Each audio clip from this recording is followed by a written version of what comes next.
از روی فراموشی رو چه خیلی گفتن پیامبر بخواند گفتن، اما از روی تنبلی یا بی‌پرواگی که خواهر و برادران تاجیکستانی ما یا حتی خود مسلمان های هم هستن که سالها در نماز بی‌پروا بودن، بعداً میخوانم یا اینکه من حاضرش به نمیخوانم یا اینکه انشاءالله میخوانم، گویان چندین سال نماز نخوندن، یا اینکه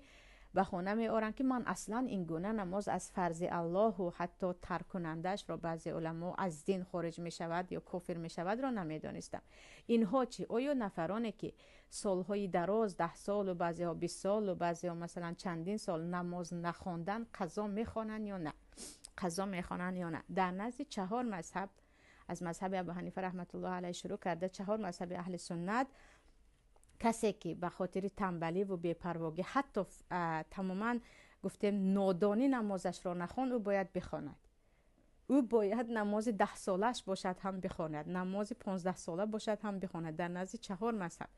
اینها میگن آخر پیامبر صلی الله علیه و سلم گفتن نمازی که فراموش کرده بخوان، در حالی که فراموشی در اسلام گناه نیست. پس از روی تنبلی و بی‌پرواگی نخواندی گناهی وای 100 بالا هست، گناهی وای 100 بالا است که فراموشی اصلا گناه ندارد و پیامبر گفتن تو جبران آن فراموشیت خواندنش است. برای همین تو باید همان نماز را بخوانی، همان چندین سالت را، هم باز توبه کنی که تو این فرض الله را انجام ندادی که چه خیلی میدونیم از فرضهای 5 گانه اسلام نماز می باشد. یعنی در نزد 4 مذهب یگانه بعضی علما هستند که اساسا در گوگل یا در اینترنت که فتوای ابن باز زیاد می آید، این بعضی برادرانی که فقط با کتاب دست نمیزنند و به اینترنت سوال را نوشته به مردم فتوا میدهند، وقتی به اینترنت نوشتید که آیا قضاهای گذشته رو از روی تنبلی نخوندی میخونی، یک بار فتوای شیخ ابن باز میبراید که میدونید که شیخ ابن باز از مفتی دیار سعودی بودند و خیلی یعنی سخنهایشان علل خصوص در عربستان سعودی بین مردم مشهور است. تمام فتوای ایشان میبراید، یک بار فتوای ایشان در یکم دویم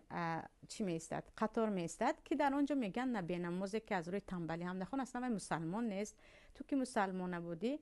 نمازهای قضاییت اصلا به تو فرض نبود، تو اصلا مسلمان نبودی، کافر بودی. که این سخنی 2-3 عالم است عزیزان، که از جمله فتوای ابن باز هم در اینجا هست که میدونیم بعضی علما با اجتهاد خود، اگرچه اجتهادشان خطا باشد یا خلاف جمهور علما باشد، انشالله یعنی مشهور هستند و ما آنها رو یعنی چی نداریم، هم تا این اندازه جرأت هم نداریم و تا این اندازه بی آداب هم نیستیم که بگیم این انسان خطاکار است. نه، هر علمای در جای خودش فتواهایی دارد که خلاف دیگر حدیث ها یا خلاف دیگر جمهور علما هست و متاسفانه همین فتوای ابن باز یا بعضی از علمای دیگر رو گرفته این بعضیا میگن نه عموما تو وقتی که نماز نمیخونی مسلمان نبودی، تو کافر بودی، برای همین قضا نخوان. لیکن این قول خلاف جمهور علمای 4 مذهب است که به نماز